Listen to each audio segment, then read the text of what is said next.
Woman, listen carefully, because heaven is standing still while you hear this. You thought nobody saw what you survived. You assumed your tears evaporated into emptiness. But I'm here to tell you, God never wastes endurance. What you thought was breaking you was actually building a platform under your feet. The storm didn't sink you, it secretly positioned you for elevation. You endured what others collapsed under. You remained faithful when quitting would have been easier. And here is the mystery of heaven. Promotion never begins on the outside. It always begins with a decision in the soul. There are moments when God will strip the room of applause so he can teach you to hear only his voice. You learn to walk with no one cheering. You learn to survive with no one affirming. And yet you didn't crumble. You did not die, you matured. There comes a point in your journey when the pain no longer owns you, when the tears no longer paralyze you, when the storm no longer defines you. That's the moment heaven begins to celebrate. Not because you're perfect, but because you're aligned. God is lifting you now because you stopped waiting for the storm to end and decided to walk through it with power. You shifted from survival mode to surrender mode. You no longer carry the weight of being everything for everyone. You learn to be still. You learn to be quiet. And in the silence, your identity was born again. You are being lifted because the Father is proud. Proud not just of your outcome, but of your attitude in the middle of the war. You didn't just survive the fire. You learned how to dance in the ashes. You stopped chasing what wasn't chasing you. You stopped crying over what didn't see your value. You stopped begging tables you were never assigned to sit at. And you turned inward toward your spirit, toward your calling, toward your creator. Elevation always follows separation. You had to lose some things to find your true self.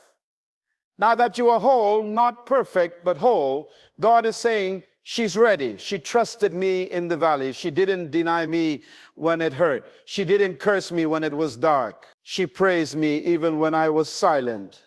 The lifting is not about material blessings. It's about spiritual position.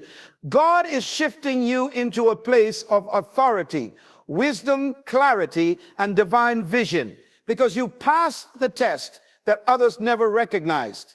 They saw your smile, but God saw your scars. They admired your strength, but God recorded your surrender. They clapped for your bounce back, but God wept over your midnight prayers. He's proud of how you endured. Not just that you endured, but how you didn't become bitter. You didn't seek revenge. You didn't compromise your integrity. And that kind of endurance, the holy private kind, is the only kind heaven celebrates. Woman, your storm was not the end. It was the prophecy. It was the setup. It was the beginning of the elevation you didn't even know you were being prepared for. And now the same God who watched you crawl is commanding you to rise. A woman of purpose is not defined by how she thrives when things are easy, but by how she responds when everything around her collapses. Storms are divine instruments, not to destroy her, but to expose and extract the gold buried within her. You see, a storm has the power to confuse the average soul, but it cannot intimidate the woman who knows who she is and why she exists. Purpose gives her roots during the shaking, and vision gives her wings during the darkness. When God allows a storm, he is not punishing you. He is proving you. He's showing the world that you are not ordinary. He's allowing life to test the very core of your character so that what remains is not a fragile version of you, but a refined, purified, and mature vessel fit for the next level. The enemy may have meant the storm for destruction, but heaven used it for development. The emotional turmoil, the spiritual wrestling, the betrayals, the silence, all of it worked like fire to purge what was weak and to strengthen what was eternal. The woman of purpose walks out of the storm different, not bitter but bolder, not broken but built, She doesn't just recover, she evolves. She doesn't just heal, she rises with insight and authority. The reason God allows the pressure is because pressure pulls out potential. The reason he didn't stop the storm is because he knew you wouldn't drown. He designed you to stand. He designed you to come out wiser, deeper, clearer, and stronger. And what you've become in the storm is far more valuable than what you lost in it. Storms don't break women like you. They reveal who you truly are. A woman who carries divine purpose cannot be broken by the storm because she was built with the storm in mind. Her design includes endurance. Her spirit is crafted with the ability to bend without breaking. The storm does not interrupt her destiny, it activates it. While others may see the chaos, she sees a call. Where others feel the wind as opposition, she feels it as confirmation that she is moving in the right direction. The refining process is not comfortable, but it is necessary. Fire is never gentle, but it purifies.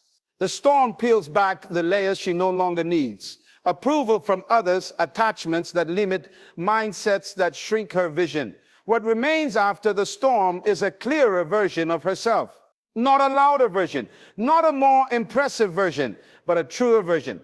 And it is that woman, refined, healed, detached from distraction, who God is now lifting. People often misread the purpose of pain. They think it's punishment, but to the woman of purpose, it's preparation. The storm teaches her things a peaceful season never could. It reveals the strength of her foundation. It forces her to confront what's inside.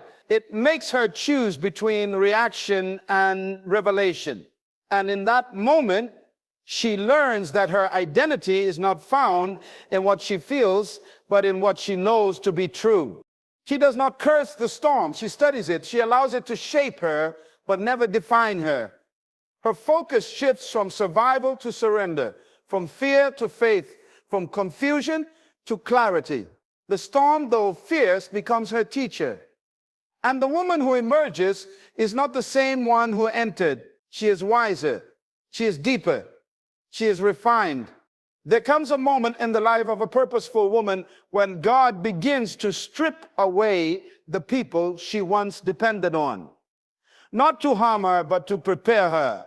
Emotional and spiritual detachment is not cruelty, it is clarity. You cannot carry your cross and carry everyone's expectations at the same time.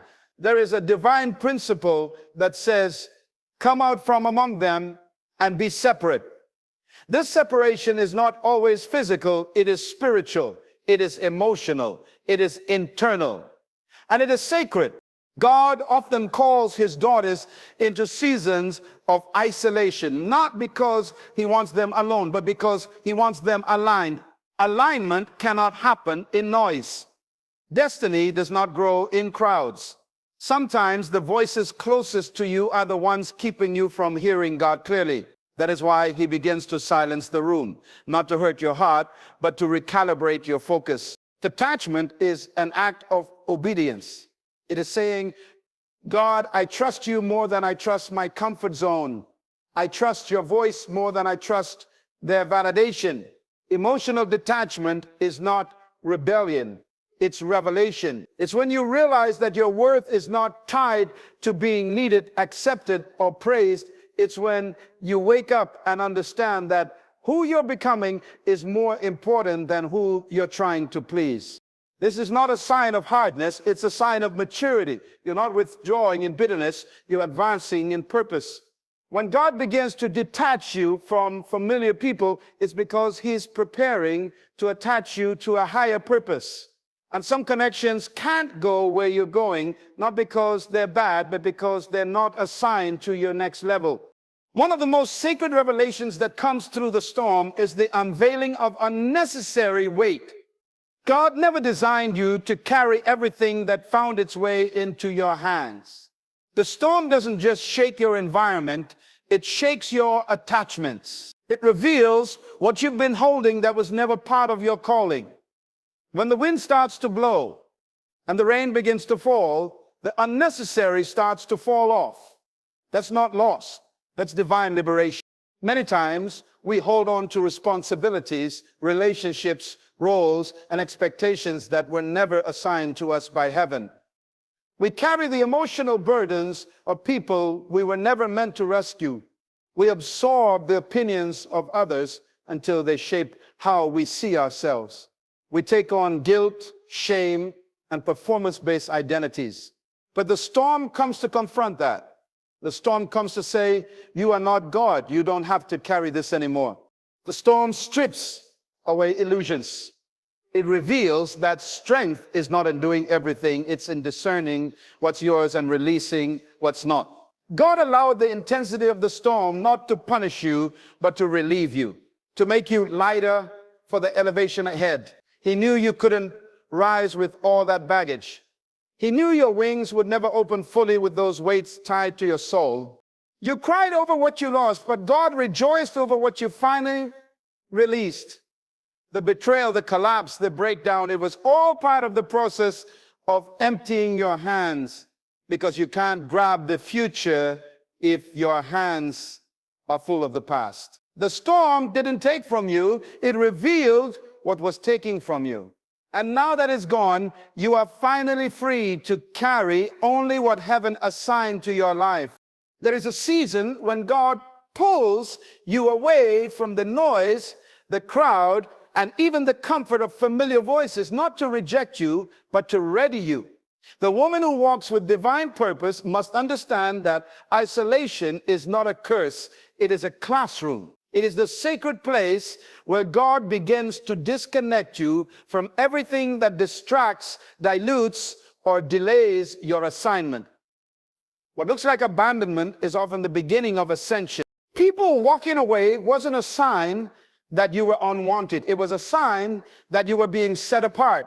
Sometimes God will allow people to exit your life, not because they were bad, but because they were only meant to walk with you up to a certain altitude. After that, they become weight, not wings. And elevation requires separation. In isolation, your soul gets quiet enough to hear heaven. You stop performing for others and start listening for God.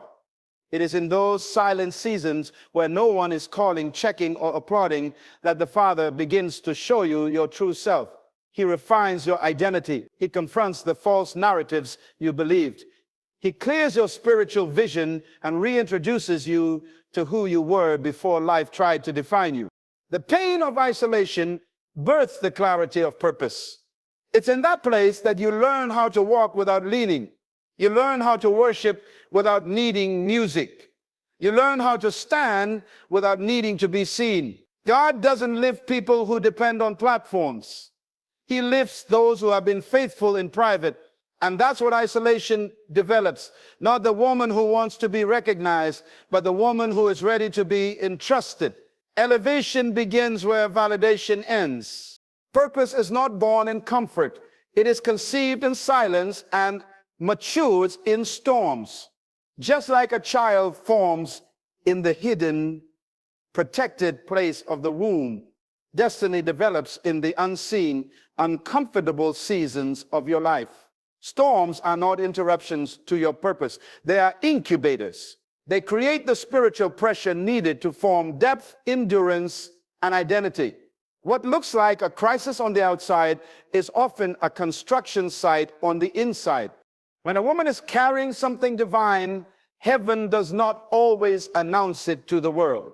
Instead, God takes her through a process that feels like isolation, opposition, and even contradiction. But that pressure is proof that something sacred is growing. In the storm, she begins to detach from who she was, so she can become who she was always meant to be. The tears she cries become the water that nurtures the seed within her. The pain she endures becomes the stretching required for divine expansion. There is no greatness without gestation. You cannot deliver what you have not carried. And you cannot carry purpose without discomfort. Stormy seasons teach you how to trust what you can't see. They force you to go inward, to live from your spirit not your senses. They strip away your need for validation and make room for revelation. That's where purpose begins to form, not on platforms, but in prayer, not in applause, but in adversity. Many want the fruit of purpose without the labor, but God doesn't anoint shortcuts. He blesses process. And the storm is a vital part of that process. It teaches you spiritual stamina. It develops internal strength. It prepares you to carry what can't be dropped, because what you carry is not for you alone, it's for a generation. And only a storm can build the womb strong enough to birth it. The lifting of a woman into a divine position does not begin when her circumstances change. It begins the moment she surrenders internally. True elevation does not follow striving, it follows surrender. God is not drawn to outward performance, but to inward submission. When a woman stops fighting for control and begins yielding to divine instruction, heaven takes notice. That surrender is not weakness. It is spiritual strength in its highest form. Inner surrender is the moment you stop demanding that life go your way and begin trusting that God's way is better.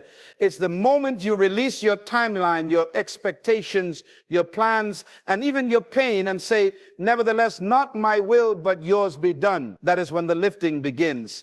Not because you finally became strong enough to fix everything, but because you became wise enough to let go. When your heart yields, your posture changes. You're no longer chasing what was never yours. You're no longer bound by fear of the unknown. You stop reacting emotionally and begin responding spiritually. You start seeing closed doors, not as rejection, but as redirection. That kind of clarity only comes when you've surrendered the need to understand everything and embrace the call to trust anyway. God lifts surrendered vessels because they are safe to elevate. A woman who has died to her ego cannot be manipulated by applause. A woman who has laid down her pride cannot be destroyed by criticism. She becomes steady, grounded, and usable in the hands of the King. The weight of her calling no longer terrifies her because she is no longer carrying it alone. That divine partnership, her surrender and God's sovereignty is the force behind her rise. And until the heart bows, the crown cannot sit. Woman, you didn't survive all of that for nothing. Heaven took record of every silent battle, every night you cried and still chose to stand, every moment you let go of what hurt but held on to what was holy. This lifting is not random. It is reward. It is not favor without reason. It is honor after fire. You were forged in adversity, and now God is unveiling the strength that storm couldn't steal. You were hidden for a reason. You were broken for a purpose. And you were refined so that what emerges now is not just a woman, but a weapon, a voice, a vessel. God is not lifting who you pretended to be. He is lifting who you became when no one was watching. He is elevating the woman who chose obedience over applause, purpose over popularity, faith over feelings. So rise not just because the storm is over, but because you are finally ready. Rise not to prove anyone wrong, but to fulfill what God already knew was inside of you. You've been approved in private. Now it's time to walk in the power of who you've become. Let the world see what God already confirmed.